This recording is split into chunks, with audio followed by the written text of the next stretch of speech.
আমার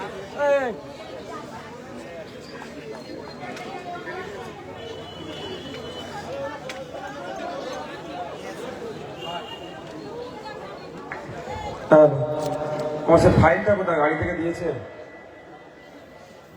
ভাই যারা আছেন ওখানে বসার জায়গা দিচ্ছি, গিয়ে বসুন না, গুটি গায়ে কথা বলবো। ওখানেই বিছো ভাই, তুমি যেখানে আছো ওখানে বিছো। ভাই ওখানে বিছো ভাই, যারা উপরে অসুবিধা হয় রাস্তাটা না কোনো গাড়ি চলানোর জন্য যাতে অসুবিধা না হয়, এদিকে অনেকটা জায়গা আছে, আপনারা এসে বসতে পারেন। আমরা ইন্ডিয়ান সেকুলার ফ্রন্ট শ্রীকৃষ্ণপুর অঞ্চল কমিটির পক্ষ থেকে আজকে আমরা রক্তদান শিবির করেছি। সকালে 100 জন রক্তযোদ্ধা রক্ত দিয়েছে। সম্প্রীতির বার্তা বয়, ঐক্যের বার্তা এখান থেকে দিয়েছে। এখন আমাদের এখানে একটা জনসভা হচ্ছে। জনসভাটা কি বিষয় নিয়ে হচ্ছে? ওয়াকফ সংশোধনী আইন 2025 বাতিলের জন্য। ভিন্ন রাজ্যে পরিযায়ী শ্রমিকরা যেভাবে অত্যাচার হচ্ছে, সেই সমস্ত শ্রমিকদের সার্বিক নিরাপত্তার জন্য, ওবিসি সংরক্ষণ পুনর্বহাল এবং সাথে সাথে যেভাবে ফেক এসটি এসসি সার্টিফিকেটের রমরমা সেটা বন্ধ, এবং এসআইআর নিয়ে যে আতঙ্কিত করা হচ্ছে জনমানসে, সেই আতঙ্কিত বন্ধে, হয়রানি বন্ধের জন্য আমাদের এই জনসভা। বন্ধুগণ যারা এসেছেন, আমার পূর্বেকার বক্তারা এই বিষয়ে অনেক কথা বলেছেন।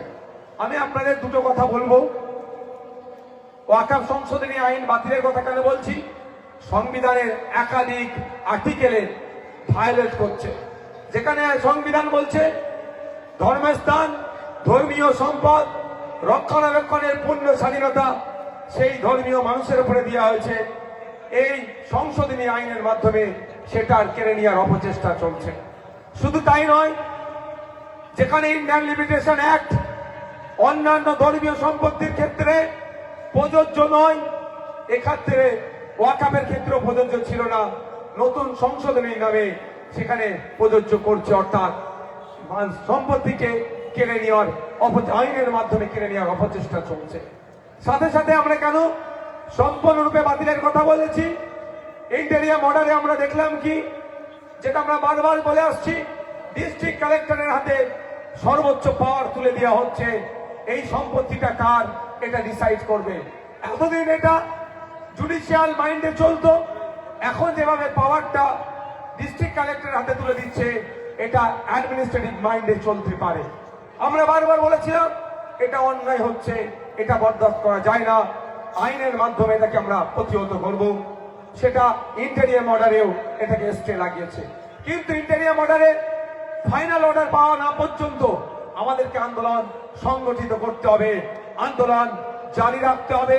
বিজেপি সরকারের নিয়ে আসা এই জনবিরোধী, সংবিধান বিরোধী সংশোধনী সম্পূর্ণরূপে প্রত্যাহার না করা পর্যন্ত আমাদের আন্দোলন চালিয়ে যেতে হবে। আপনারা আমাদের সাথ দেবেন তো নাকি ভাই? সাথ দেবেন তো নাকি? একসাথে কাঁধে কাঁধ মিলিয়ে লড়াই করে যেতে হবে। দলিতের সম্পত্তি, হিন্দুর সম্পত্তি, মুসলমানের সম্পত্তি, গির্জার সম্পত্তি, মাদ্রাসার সম্পত্তি, মন্দিরের সম্পত্তি, হরিচাঁদ গুরুচাঁদ ঠাকুরের সম্পত্তি, যেই সম্পত্তি হোক না কেন, কেউ যদি তাকে বাঁকা নজরে দেখে, সম্পত্তি যদি দখলের চেষ্টা করে, আমাদেরকে ঐক্যবদ্ধ হতে হবে। তখন হরিচাঁদ গুরুচাঁদ ঠাকুরের কারা ফলোয়ার্স, ফুরফুরা বিরাউয়াক্কারের কারা ভক্ত, কারা হিন্দু সমাজের মানুষ, কারা মুসলিম সমাজের মানুষ, কে দলিত, কে আদিবাসী, আমার দেখার দরকার নাই। যার তাদের সম্মান রক্ষা করার দায়িত্ব আমাদের সকলকে নিতে হবে। মাদ্রাসার সম্মান রক্ষা করার দায়িত্ব আমাদের সকলকে নিতে হবে। মন্দিরের উপরে কেউ চোখ তুলে না তাকাতে পারে, তার দায়িত্ব আমাদেরকে নিতে হবে। যার তাদের সম্পদ রক্ষা, সম্মান রক্ষার দায়িত্ব আমাদের নিতে হবে। মতুয়া সমাজের ভাইদের হরিচাঁদ গুরুচাঁদ ঠাকুরের সম্মানে যদি কেউ কথা, সম্মানে আঘাত লাগে, এই ধরনের কথা যদি কিছু কেউ বলে, আমাদের ঐক্যবদ্ধ হয়ে তারও বিরুদ্ধে সংগ্রাম জারি রাখতে হবে। এক কথায়, সংবিধান যে আমাদের অধিকার দিয়েছে, তার উপরে কেউ যদি আঙুল তুলে, তাকে কেউ যদি ভায়োলেট করার চেষ্টা করে, ঐক্যবদ্ধ হয়ে তার বিরুদ্ধে, তাদের বিরুদ্ধে আমাদের লড়াই সংগ্রাম চালিয়ে যেতে হবে। বন্ধুগণ, ওবিসি সার্টিফিকেট নিয়ে যে জায়গায় দাঁড় করিয়েছে মমতা ব্যানার্জি, এই সময়ে আমি এত বড় কথা বলছি, বাড়িতে যারা যদি শিক্ষিত ছেলে মেয়েরা থাকে, তাদেরকে জিজ্ঞাসা করবেন যে ভাইজান কি কথা বলছে। এই মুহূর্তে মমতা ব্যানার্জি দেওয়া অনেক অভিশাপ আছে। তার মধ্যে একটা অভিশাপ কি বলুন তো? দিল্লিতে গিয়ে অকাপের আন্দোলন করো। একটা অভিশাপ কি? শামসেরগঞ্জের নিরহ 750 ছেলেকে এখনো মিথ্যা মামলায় জেল খাটছে। অভিশাপের মধ্যে কি? যে আপনার কথা বলবেন, আপনার কথা বলার স্বাধীনতা কেড়ে নিচ্ছে। অভিশাপটার মধ্যে কি? আপনার ভোটাধিকার কেড়ে নেওয়ার চেষ্টা করছে। এই ধরনের প্রচুর অভিশাপ আছে। অভিশাপের মধ্যে কি একটা অন্যতম গুরুত্বপূর্ণ অভিশাপ, সেটা স্কুলের টিচার নয়। সেই মতো এই মুহূর্তে মুসলিম সম্প্রদায়কে মমতা ব্যানার্জি যে সব থেকে বড় অভিশাপটা দিয়েছে, তার নাম হচ্ছে ওবিসির নতুন লিস্ট। এই ওবিসি নতুন লিস্টে মুসলিম সম্প্রদায়কে একদম ধ্বংসের দাঁড় ঘোড়া এনে দাঁড় প্রান্তে দাঁড় করিয়ে দিয়েছে। তাই বলবো, আওয়াজ তুলতে হবে, মুসলিমকে ঢুকাও, মুসলিমকে বার করো। এটার পক্ষপাতী আমি নয়।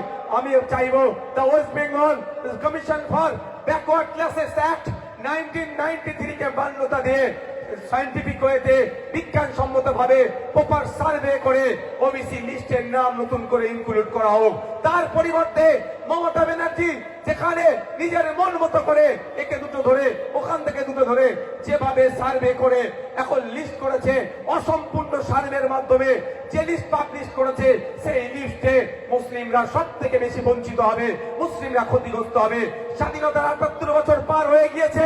নানান চড়াই উত্তরায়ের মাধ্যম দিয়ে মুসলিম সম্প্রদায় যতটুকু পেয়েছিল, ওইটাকেই ওভারনাইট মমতা ব্যানার্জি ধ্বংস করে দিচ্ছে। যে জায়গায় নিয়ে যে দাঁড় করাচ্ছে মুসলিম সম্প্রদায়কে উচ্চ শিক্ষার ক্ষেত্রে সংরক্ষণ, চাকরির ক্ষেত্রে সংরক্ষণ থেকে যেভাবে বঞ্চিত হবে, আগামী 100 বছর এই ক্ষয়কে কেউ পূরণ করতে পারবে না। তাই বন্ধুগণ, সজাগ হতে হবে। এসআইআর নিয়ে যেভাবে আমরা সচেতনতার শিবির করছি, এসআইআর কে যেভাবে সিরিয়াস ইস্যু হিসাবে দেখছি, একইভাবে সিরিয়াস ইস্যু কিন্তু আমাদের কাছে ওবিসি সার্টিফিকেট, ওবিসির মূল্যায়ন। তাই আপনাদের বলবো, আওয়াজ তুলুন, মমতা ব্যানার্জির কাছে আওয়াজ তুলুন, রাজ্য সরকারের কাছে আওয়াজ তুলুন। অবিলম্বে আপনাকে এই লিস্টে বাতিল করে বিজ্ঞানসম্মত ভাবে ব্যাকওয়ার্ড ক্লাসেস অ্যাক্ট 1993 কে মান্যতা দিয়ে নতুন সার্ভে করে লিস্ট তৈরি করতে হবে। অন্যথায় এই লিস্ট রাখা, এই সার্টিফিকেট আপনার বাড়িতে রাখা আর খাতা, অনেক সময় খাতা টাতা বিক্রি করেন না আপনারা, ওই যারা আছে খবরের কাগজ বিক্রি করেন না, ওদেরকে কিলো ধরে দেওয়া একই সমান হবে, এটা মাথায় রাখবেন। ওর থেকে জেনারেল ভাবে কন্টেস্ট করলে আপনারা বেশি মনে ফল পাবেন। বন্ধুগণ, কি বলছি বুঝতে পারছেন? এইভাবে মুসলমানদেরকে মমতা ব্যানার্জি শেষ করছে। আর একটা কি ইস্যু আছে আমাদের, ফেক এসটি সার্টিফিকেট।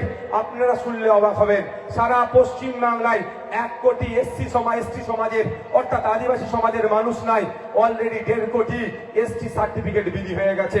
তাহলে হয়তো Naushad Siddiqui title, Banerjee title, Chakraborty title, Chowdhury title, তারা কি সার্টিফিকেট নিচ্ছে?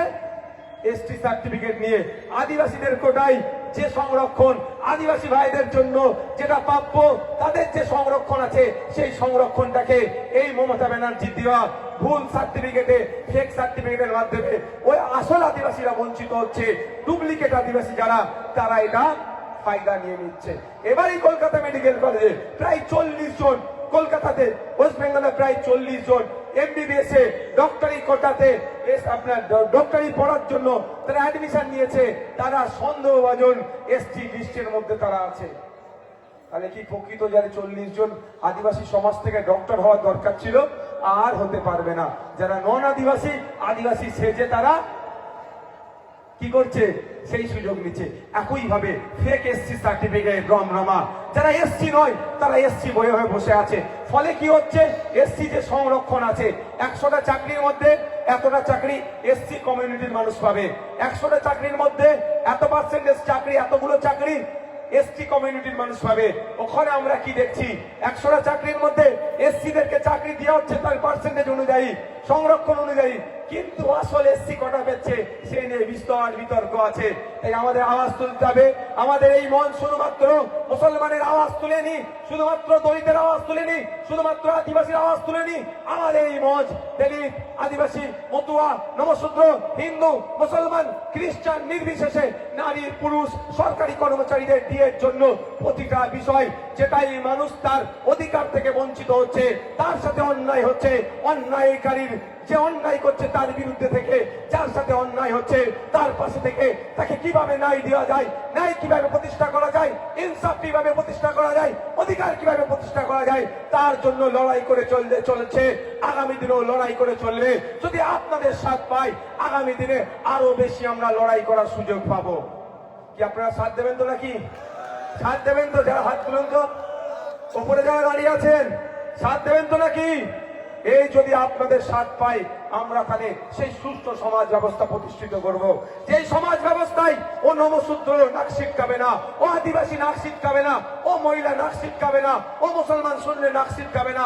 সেই সমাজ ব্যবস্থা আমরা গড়তে চাইছি, যে সমাজ ব্যবস্থায় কোনো বর্ণ বিদ্বেষ থাকবে না, জাতি বিদ্বেষ থাকবে না, নারী বিদ্বেষ থাকবে না, পুরুষ মহিলার মধ্যে কোনো বিদ্বেষ থাকবে না। সেই সমাজ ব্যবস্থা আমরা আনতে চাইছি। ভাই, সেই সমাজ ব্যবস্থা একদিনে আনা যায় না। এই তো আমাদের বাবু যিনি আমাকে বরণ করলেন, পঞ্চায়েতের সব ক্যান্ডিডেট ছিলেন, কি করেছে? কেড়ে নিয়েছে। ইনি যদি ওই কেড়ে নিয়েছে ভয় পেয়ে যদি ঘরে চলে যায়, আগামী দিনে আমরা কি সমাজ ব্যবস্থা আনছি? যে মানুষের রায়কে মান্যতা দিতে হবে। মানুষ যদি চাই ভোটে নওশাদ সিদ্দিকী জিতে যাবে, মানুষ না চাইলে নওশাদ সিদ্দিকীর পরিবর্তে কেউ যেতে তাকে শুভেচ্ছা জানানো হবে। এই সমাজ ব্যবস্থা বর্তমান শাসক দল কে রাজ্যে কি কেন্দ্রে যারা আছে তারা বিশ্বাস করছে না। কিন্তু আমাদের এগিয়ে আসতে হবে। কতবার ওরা ভোট কার্ডে দেখবো, মানুষকে সচেতন করব, মানুষকে সাথে নেব, ওই ভোট চোরদের বিরুদ্ধে আমরা লড়াই সংগ্রাম জারি করে রাখবো। আপনারা অবাক হবেন, আজকে আমরা দেখলাম দেশের বিরোধী দল নেতা শ্রদ্ধেয় সম্মানীয় রাহুল গান্ধী মহাশয় একটি প্রেসের সামনে, মিডিয়ার সামনে তিনি কিছু এক্সপোজ করেছেন, ভোট চুরির কথা বলেছেন। কেন্দ্রের সরকার যে আছে তারা ডিজিটাল ওয়েতে ভোট চুরি করছে, আমাদের রাজ্যে যারা আছে তারা এখন ম্যানুয়ালি ওয়েতে ভোট চুরি করছে। দুটোই ভোট চোরের সরকার, ভোট চোর গদি চোর, ভোট চোর গদি চোর। এটা আমার রাজ্য সরকারেরও ভোট চোর, কেন্দ্র সরকারেরও ভোট চোর। অবাক হবেন, ব্রাজিলের একজন মডেল, ব্রাজিলের একজন মহিলা 11টি বুথে 20 বার তিনি ভোট দিয়েছেন। এটা দেশ এগিয়ে যাচ্ছে। এটাই আজকে দিনের নমুনা, এটাই আজকে দিনের নমুনা, এটাই এগিয়ে যাচ্ছে দেশের পরিচয়। মানে ভাবতে পারছেন কিভাবে ওরা ডিজিটাল প্ল্যাটফর্ম থেকে ভোট চুরি করছে? এরা ওরা অনলাইনে ভোট চুরি করছে, এরা অফলাইনে ভোট চুরি করছে, দুটোই ভোট চোর। তাই আমাদের স্লোগান কি দিতে হবে? ভোট চোর গদি চোর, ভোট চোর গদি চোর, ভোট চোর গদি চোর। সেটা এমপি ইলেকশন হোক আর পঞ্চায়েতের ইলেকশন হোক। বাবুর ভূত ভূত ছিল না, শ্রীকৃষ্ণপুর 15 নম্বরের ভোট চোর, শ্রীকৃষ্ণপুরের 15 নম্বর বুথের ভোট চোর, আর হরিয়ানার ভোট চোর গদি চোর। দেখবে আজকাল তৃণমূলের বন্ধুরা প্রথম দিকে এই স্লোগানটা দিচ্ছিল, আর যখন আমরা বলতে শুরু করেছি এই স্লোগান শুনে তারা রেগে যাচ্ছে। কেন বলুন তো? চুরি করতে বসেই আছে। তা বন্ধুগণ, আমাদেরকে লড়াই করে যেতে হবে। এই সুন্দর সমাজ ব্যবস্থা আনতে গেলে একদিনে হয় না।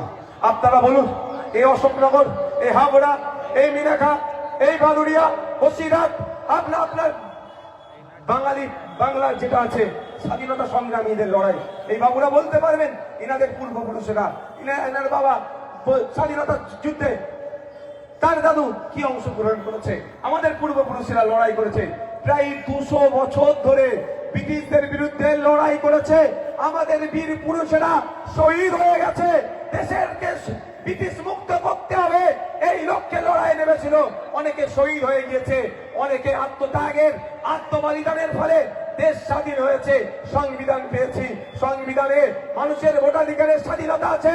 আর্টিকেল 326 বলছে ভারত প্রত্যেকটা ভারতীয় 18 বছরের ঊর্ধ্বে হলে তার ভোটদানের পূর্ণ স্বাধীনতা হয়ে যাচ্ছে।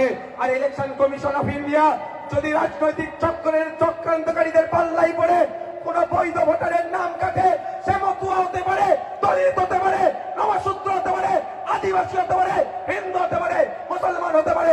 আমাদের পূর্বপুরুষ লড়াই করে যে সংবিধান দিয়েছে, সংবিধানের বাইরে গিয়ে যদি ইলেকশন কমিশন অফ ইন্ডিয়া কোন ভোটারের নাম কাটে, কেউ থাকুক আর না থাকুক, তার পাশে খাম চিহ্ন থাকবে, তার পাশে তাপস ব্যানার্জি থাকবে, তার পাশে নওশাদ সিদ্দিকীরা থাকবে।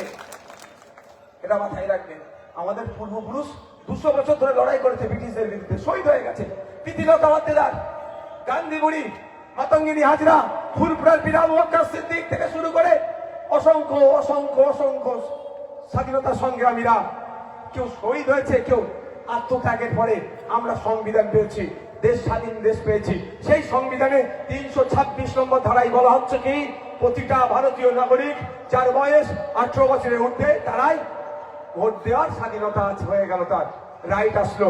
সেই রাইটটা যদি এই তৃণমূল বিজেপি মিলে জাতাকলে ফেলে রাজনৈতিক ফায়দা নেওয়ার জন্য কারো ভোটাধিকার কেড়ে নাই, আপনাদের বলে যাচ্ছি, পশ্চিম বাংলার যদি একটা বৈধ ভোটার, সিঙ্গেল বিল বলছি আমি, সে অশোকনগরে হতে পারে, আর আমার তোমার কি বলে মতুয়া ভাইয়ের কারো হতে পারে, সে গাইঘাটা হতে পারে, আমার দেখার প্রয়োজন নাই, সে হরিণঘাটা হতে পারে বা আপনার ঝাড়গ্রাম হতে পারে।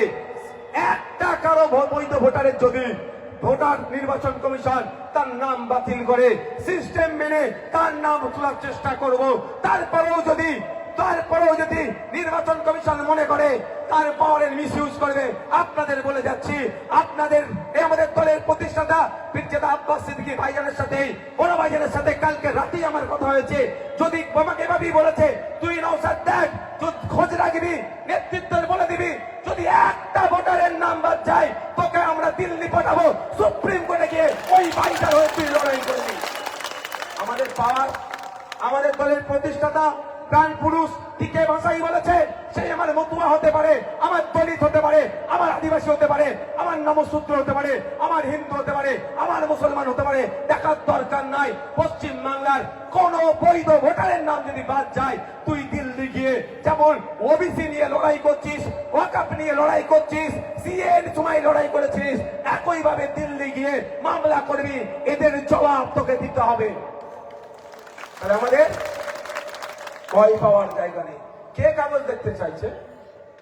একটা কথা বলে দিই আপনাদের, আমাদের গাইঘাটা থেকে শুরু করে মতুয়া বাড়ি থেকে শুরু করে মতুয়া সমাজের মানুষ অনেক চিন্তিত, স্বাভাবিক চিন্তার বিষয়। তবে আমি আপনাদের একটা কথা বলে যাই, ভোটের সাথে যারাই চিন্তিত হচ্ছেন, এই ভোট দেওয়ার গণনা ফর্মের সাথে সিটিজেনশিপের কোনো সম্পর্ক নাই। এই বিজেপি তৃণমূল মিলে মানুষকে বোকা বানাচ্ছে, বিজেপি তৃণমূল মিলে হিন্দু মুসলমানের মধ্যে ঐক্যের সর্বনাশ ঘটাচ্ছে। এই বিজেপি তৃণমূল মিলে মানুষ ওদের জাতাকলে আমাদেরকে পিষতে চাইছে, তাই বার হয়ে আসতে হবে, কে হিন্দু কে মুসলমান দেখার দরকার নেই। ওদের জাতাকল থেকে ওরা যেভাবে আমাদের বোকা বানাচ্ছে তার থেকে বেরিয়ে আসতে হবে, আমাদের অধিকার আমাদের বুঝে নিতে হবে। কোন বিএলও যদি, বুথ লেভেল অফিসার যদি আপনার বাড়িতে গিয়ে আপনার নাগরিকত্বের প্রমাণপত্র চাই, সঙ্গে সঙ্গে বলবেন একটু দাঁড়ান, আপনি শুধু ভিডিওটা বলবেন অন করছি, তোমার কত সাহস আছে আমার নাগরিকত্বের প্রমাণ চাইছো, তুমি আমাকে রেকর্ড করবো, সেটা একবার বলো, পারবেন তো? সে নবশূদ্র হতে পারে, মতুয়া হতে পারে, দলিত হতে পারে, মুসলমান হতে পারে, যারো বাড়ির সামনে গিয়ে যদি কোন অফিসার বলে, আপনার ইলেকশন কমিশনের অফিসার, যে আপনার নাগরিকত্বের প্রমাণ আমাকে দিতে হবে, তারই ভোটার লিস্টে নাম তুলবো, সঙ্গে সঙ্গে বলে দেবে তুমি তো কোন বাচ্চা, তুমি যে দপ্তরে থেকে এসছো সেই দপ্তরের চিফ, ইলেকশন কমিশন অফ ইন্ডিয়ার চিফেরও ক্ষমতা নাই, রাইট নাই, অধিকার নাই আমার নাগরিকত্ব চেক করা। বুঝতে পারছেন? ইলেকশন কমিশন অফ ইন্ডিয়ার কাজ কি, ইসিআর কাজ কি? ইসিআর কাজ 18 বছর হয়ে গেছে, নতুন ভোটার লিস্টে নাম ঢুকাও, ভোটার মারা গেছে নাম বাদ দিয়ে দাও। আমার এই এখানে পাশের বিধানসভার নাম কি? হাবড়া বিধানসভার মেয়েকে আমরা বৌমা করে আনিনি কাকা বাবু, আনিছি তো। হাবড়ার মেয়েকে আমরা বৌমা করে এনেছি তো এখানে অশোকনগরে, আবার অশোকনগরের মেয়েকে আবার হাবড়ায় বিয়ে হয়েছে। এবার এখানে যখন ওখান থেকে মেয়ে বৌমা করে নিয়ে এসছি, ওখানে ভোটার লিস্টে নাম কেন থাকবে, এখানে আসবে তো। এই যে কারেকশন, এই যে চেঞ্জ, এই সব কাজগুলো হচ্ছে ইলেকশন কমিশনের কাজ। আর নির্বাচনকে কন্ডাক্ট করা, নাগরিকত্ব যাচাই করার কাজ ওদের নয়, নাগরিকত্ব যাচাই ওদের করা রাইট নয়। সুতরাং আপনাকে এটা ভয় দেখানো হচ্ছে। কেন ভয় দেখাচ্ছে? কেন আমি বলছি, দায়িত্বহীন ভাষাই বলছি, এই মতুয়া সমাজের রাজনৈতিক কিছু কারবারিরা আছে, মতুয়া সমাজকে তারা কন্ট্রোল করতে চাইছে, তাতে আমার কোনো বক্তব্য নাই। কিন্তু মতুয়া সমাজের মানুষের বিপদে ফেলছে ওই রাজনৈতিক কারবারিগুলো। ওরা ওদের ক্ষমতায় টিকে থাকার জন্য, এমপি এমএলএ হওয়ার জন্য, মন্ত্রী হওয়ার জন্য পুরো মতুয়া সমাজকে তারা আজকে বিভ্রান্তের মধ্যে ফেলছে। শুনছিলাম কে বলছে যদি নাম কাটা যায় 2-4 বার ভোট দিতে পারবেন না, তারপরে সিএ এর মাধ্যমে আবার ঢুকে যাবে। কেন বলতে পারছে না? তুমি কেন্দ্রীয় মন্ত্রী, তোমার বলা দরকার একটা মতুয়ার নাম কাটতে দেবো না আমরা। এটা বলা দরকার নয়, এটা বলা দরকার ছিল। তার পরিবর্তে কি বলছে সিএ এর মাধ্যমে তোমার নাম ঢুকিয়ে নিয়ে হবে। যারা মতুয়া সমাজের মানুষ আছেন, আমার ভিডিওটা শুনছেন, আমি বলবো ওই রাজনৈতিক কারবারিদের পাল্লাই পড়বেন না। ভাত ভিত দুটোই আপনাদের যাবে। কারণ সিএ বলা হচ্ছে কি ধর্মীয় কারণে উৎপীড়ন হয়ে আসলে তাকেই নাগরিকত্ব দেওয়া হবে। এবারে বলুন আমার মতুয়া ভাইরা, আমি সত্য মিথ্যা আমি বলার প্রয়োজন নেই, আপনি যে ধর্মীয় কারণে উৎপীড়ন হয়ে এসছেন এটা কি শান্তনু ঠাকুর ঠিক করে দেবে? এটা কি মমতা বালা ঠাকুর ঠিক করে দেবে? এটা তো নয়, কাগজ হবে। আচ্ছা তো আপনার কাছে কেন ওদের পাল্লাই পড়ে আপনি সিএ এর জন্য অ্যাপ্লাই করবেন? অলরেডি আপনি দেশের নাগরিক, ভোট দিচ্ছেন, সরকারি চাকরি করছেন, সরকারি বাসে ফ্যাসিলিটি দিচ্ছেন, সরকারি স্কুলে চাকরি করছেন, সরকারি স্বাস্থ্য কেন্দ্রের পরিষেবা নিচ্ছেন। যদিও সরকারি শিক্ষা ব্যবস্থা, স্বাস্থ্য ব্যবস্থা ধ্বংস হয়ে গেছে, তারপর আমি বলছি তো আপনি আর আমি দুজনেই ভাই ভাই, দুজনেই দেশের নাগরিক। সেই আমরা যখন রাইট আছে, তারপরে ওদের পাল্লাই পড়ে কেন? ও আপনাকে কি করছে? গোমরাহ বানাচ্ছে। ও আপনাকে ভুল বুঝিয়ে শুধু এই জন্যই ভুল বোঝাচ্ছে কি কেউ রাজ্যসভার এমপি হবে তো কেউ লোকসভার এমপি হওয়ার জন্য। আর আপনার আমার গরিব সদাশিদে সরল সহজ মতুয়া ভাইগুলোর কি হচ্ছে? আতঙ্কিত হচ্ছে। তাই আমি এখানে এসে বলে যাই, এবার বলুন সিএ অ্যাপ্লিকেশনে শুনছি নাকি 800 টাকায় নাগরিকত্ব বিক্রি হচ্ছে আর 20 টাকায় ফর্ম। খারাপ লাগছে আমার, পেপারে বেরিয়েছে 800 টাকায় নাগরিকত্ব বিক্রি হচ্ছে আর 20 টাকায় ফর্ম ফিল আপ। বুঝতে পারছেন? পুরো বুকা বানাচ্ছে। ঐক্যবদ্ধ হন, মতুয়া সমাজ ঐক্যবদ্ধ হন, নওশূদ্র সমাজ ঐক্যবদ্ধ হন, দলিত সমাজ ঐক্যবদ্ধ হন। আমরা প্রশ্ন করবো যখন নাগরিক, এটা নাগরিকত্ব প্রশ্ন নয়, তারপরে বলছি সিএ এর সাথে নাগরিক, এসআইআর এর সাথে নাগরিকত্বের ব্যাপার নেই, তারপরে বলছি ঐক্যবদ্ধ হন। যারা কাগজ চাইতে আসবে তাদের বলবো আগে তুমি কাগজ দাও। এই এসআইআর এর গল্প শোনাচ্ছে না এখানে বলছি, মমতা বালা ঠাকুর সিএ এর গল্প শোনাচ্ছে। যদি শোনাই শান্তনু ঠাকুর, সুব্রত ঠাকুর মহাশয়, তাদেরকে সম্মান দিই ঠাকুর পরিবারের সন্তান হিসাবে। তাদেরকে আমি সম্মানে একটু ত্রুটি রাখবো না। কারণ হরিচাঁদ ঠাকুর, গুরুচাঁদ ঠাকুরের যে অবদান মতুয়া সমাজের জন্য, সেই অবদানকে সামনে রেখে আমি সেই পরিবার, তার হরিচাঁদ ঠাকুর, গুরুচাঁদ ঠাকুরের রক্ত তাদের গায়ে বইছে, সেই জায়গায় আমি তাদেরকে একটু অসম্মান করব না। কিন্তু একজন মানুষ হিসাবে আমি সুব্রত ঠাকুরদের কাছে চ্যালেঞ্জ দিচ্ছি, আমি শান্তনু ঠাকুরদের বলছি আগে আপনারা সিএ ফর্মটা সাবমিশন করে আমাদেরকে প্রমাণ দেখান, তারপরে সরল সাদাসিধে নিরহ মতুয়াদেরকে বলবেন সিএ ফর্ম ফিল আপ করতে। কি বলছি বুঝতে পারছেন? বলবেন আগে সুব্রত ঠাকুর, শান্তনু ঠাকুর মহাশয়দেরকে বলুন ঠাকুর বাবু আগে আপনারা ফিল আপ করুন, তো খোঁজ নিয়ে দেখুন ফিল আপ করেছে কি করেনি। ঠাকুর পরিবারের সন্তান হিসাবে আমি রেসপেক্ট করি, ওখানে একটু আমার অসম্মান তাদের করব না, কিন্তু বাস্তব কথার সাথে মিলে আসতে হবে। তাহলে বোকা বানানো হচ্ছে আমাদেরকে। ঠিক একই ভাবে মমতা ব্যানার্জি প্রায় 90,000 অফিসার দিল, বুথে বুথে পৌঁছে যাচ্ছে booth level officer, supervisor, ERO, এই আরো দিয়ে তাড়াতাড়ি দ্রুততার সাথে যাতে এসআইআর হয় তার ব্যবস্থা করছে। আবার কলকাতায় নেবে কি বলছে এসআইআর এর বিরুদ্ধে। আমি একটা বলতে চাই, এতক্ষণ হয়তো মমতা ব্যানার্জির বাড়িতে এই গণনা ফর্ম পৌঁছে গিয়েছে, মমতা ব্যানার্জি মিডিয়া দেখে, অভিষেক ব্যানার্জি মিডিয়া দেখে গণনা ফর্ম আগে ছিঁড়ে ফেলুক, তারপরে নওশাদ সিদ্দিকী এসআইআর এর বিরুদ্ধে নামবে। পারবে? বাধা হচ্ছে কাকে? মানে লাফিয়ে লাফিয়ে তোলার ব্যবস্থা কাকে করছে? আপনার মতো সাধারণ মানুষকে। যদি মমতা ব্যানার্জি সত্যিকারের এসআইআর এর বিরুদ্ধে হয় তাহলে ওই গণনা ফর্ম ছিঁড়ে ফেলে দিক। ভুল বলছি না কি কয়? ভুল বলছি? সাপ হয়ে কামড়ানো ও যাবে ঝাড়া।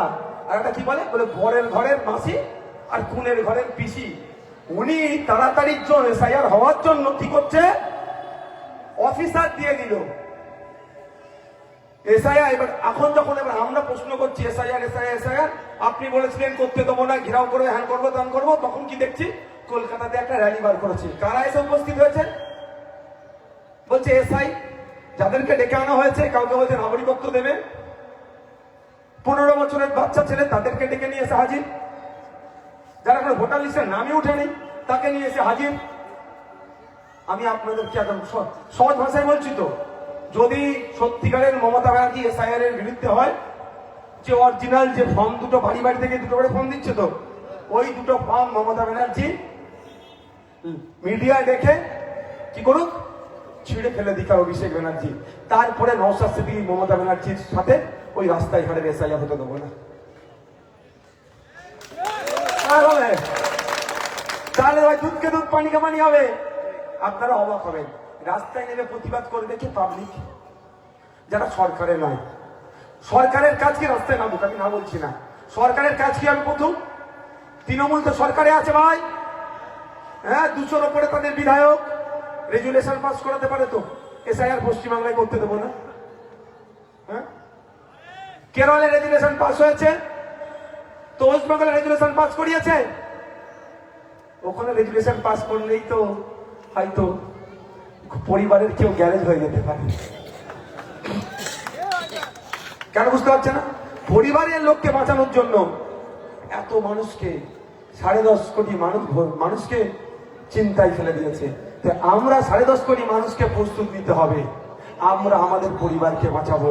ওই কালীঘাটের ব্যানার্জি পরিবারের কি হচ্ছে আমাদের দেখার সময় নয়। আমরা সংবিধান প্রদত্ত অধিকার নিয়ে আমরা মাথা তুলে, কারো দয়াতে না, মোদীজির দয়াতে না, মমতা ব্যানার্জির দয়াতে আমরা ভারতবর্ষে আছি। আমরা আমাদের পূর্বপুরুষের লড়াই করে ব্রিটিশদের তাড়িয়েছি, ব্রিটিশদের তাড়িয়ে আমরা এখানে আছি। এটা আমাদের থাকবে তো। আর কি আমাকে খেতে দিচ্ছে না, এই লক্ষ্মীর ভান্ডার এসব যে গল্প শোনাচ্ছে, মোদীজিও টাকা পাঠাচ্ছে না নিজের ঘর থেকে, আর নামটা কি, মমতা ব্যানার্জি ট্যাক্সাল থেকে দিচ্ছে না। ভয় দেখায়, মিটিং এ গেলে ঘর দেবে না, হ্যান করবে না, ত্যান করবে না, এইটাই ওদের কাছে ভয়। এর বিরুদ্ধে লড়াই। ঘর কি ওরা ট্যাক্সাল থেকে ছাপিয়ে দিচ্ছে? টাকাটা দিচ্ছে ট্যাক্সাল থেকে, আপনার আমার ট্যাক্সের টাকা থেকে দেওয়া হচ্ছে, বরঞ্চ এই টাকা ওরা কাটমানি খাচ্ছে। তা বন্ধুগণ, টাইম মনে বেশি নয়, আমি আপনাদের একটা কথা বলবো, যে এই যে ফর্মটা আছে, একটু ফর্মটা আমি আজকে সবটা ব্যাখ্যা করতে পারবো না, সময় স্বল্প। এই ফর্মটাকে ধৈর্য সহকারে ফিল আপ করবেন, ধৈর্য সহকারে ফিল আপ করবেন, তাড়াহুড়ো করবেন না। প্রায় ফর্ম দেওয়া জমা দেওয়ার টাইম 1 মাস, ঠিক আছে? হ্যাঁ, আপনারা যদি নিজে থেকে না ফিল আপ করতে পারেন, আমি অলরেডি ভিডিও ছেড়েছি, তারপরে যদি নিজে থেকে ফিল আপ না করতে পারেন, আমাদের প্রতি বুথে আমাদের যে নেতৃত্বরা আছে যোগাযোগ করুন। হেল্প ডেস্ক করেছি আমরা বিভিন্ন বিধানসভার বিভিন্ন বুথে আমরা হেল্প ডেস্ক করেছি, কেন্দ্রীয় ভাবে আমাদের নাম্বার দিচ্ছি। আমার তাপস বাবু আপনাদের আপনার ডেস্টিনেশন বলে দিল।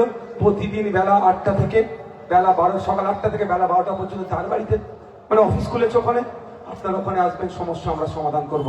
তবে অনুরোধ করব, ফর্ম আসার পরে 2 কপি জেরক্স করে নেবেন, অরিজিনাল গুলোকে একটু সাইডে রেখে জেরক্সের উপরে আপনারা কি ফর্মটাকে ফিল আপ করবেন। ফলে কি ভুল ভ্রান্তি হলো চেঞ্জ হবে, নাহলে এই ভালো ফর্মটার উপরে করলে কি হবে বলুন তো? এই ফর্মটা ফিল আপ করলে কি হবে বলো তো?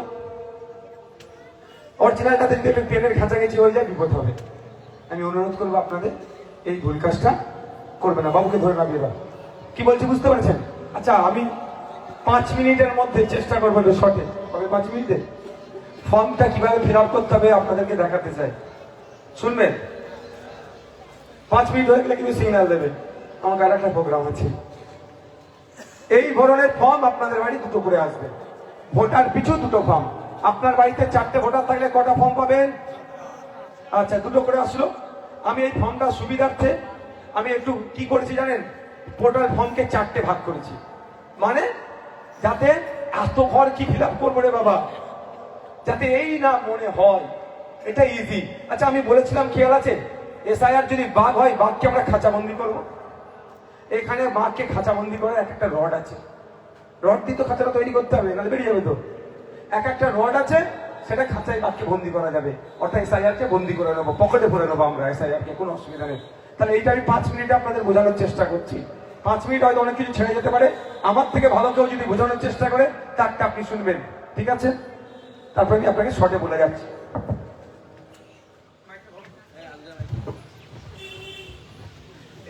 এই ফর্মটাকে আমি 4টে পাঠ করছি আপনাদের সুবিধার্থে, যাতে আপনারা সহজেই এই ফর্মটাকে আপনারা ফিল আপ করতে পারেন, ভয় না পেয়ে।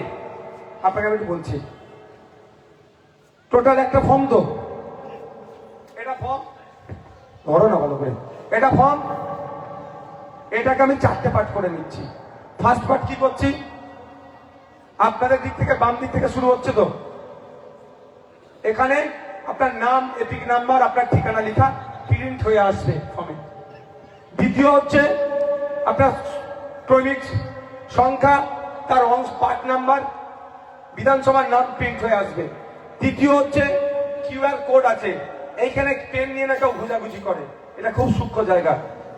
4 নাম্বার কি আছে, আপনার আজকের দিনে ভোটার লিস্টে যে ছবিটা আছে সেটা এখানে প্রিন্ট হয়ে আসবে। 5 নাম্বার, আপনাকে একটা পাসপোর্ট সাইজ ছবি, রঙিন ছবি, ব্যাকগ্রাউন্ড সাদা লাগাতে হবে।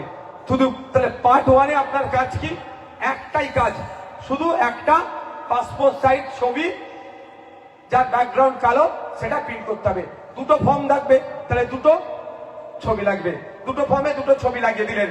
Part 1 complete. ভয়ের কিছু কিছু আছে, কারো জানার আছে পার্ট 1 সম্পর্কে, কারা বুঝতে পেরেছেন হাত তুলুন তো।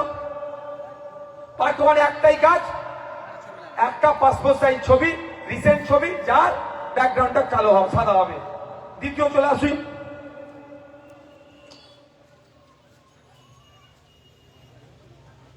ফর্ম এটা পার্ট 1 হচ্ছে ফিল আপ হয়ে গেল। পার্ট 2 কি করবেন, পার্ট 2 কোথায়, এই জায়গায় পার্টটা, তাই তো এই জায়গাটা নাকি, এখানে দেখবেন 2টো পার্ট আছে, এইদিকে লেখা আছে, তারপর একটা ঘর কাটা, এইদিকে ফাঁকা আছে। ফিল আপটা কোথায় হবে, এই যে ফাঁকা জায়গাটা আছে, এখানে কি দেওয়া আছে, জন্ম তারিখ, তারিখ, মাস, সাল ঢুকিয়ে দেবেন। তারপরে কি আছে, আধার নাম্বার, যদি আধার কার্ডে ইচ্ছা আছে, ঐচ্ছিক বিষয়, আপনি ইচ্ছা করলে দিতে পারেন, নাও পারেন, তবে আমার বক্তব্য আমি দেবো, আমার যেটা আমি ফিল আপ করবো আমি দেবো। আমি চোর ডাকাত গুন্ডা মস্তান ভোট চোর নয়, আমি ভোট চোর নয়, মানুষ মারা খনিও নয়, আমি হিনিয়াস ক্রাইমও করিনি, নোটোরিয়াস ক্রিমিনাল লিস্টে আমার নাম নেই। আমার অসুবিধা কোথায়, আমি আমার নাম্বার দেবো, আপনারা পারলে দিতে পারেন, নাও পারেন।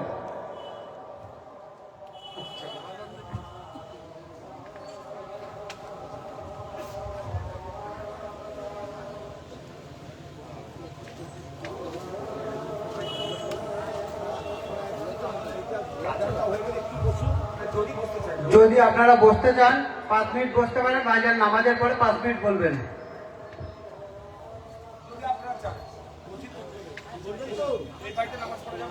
হ্যাঁ স্যার, হ্যাঁ।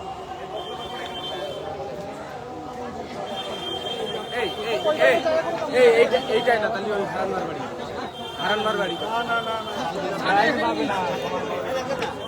আরে গাড়ি রয়েছে, গাড়ি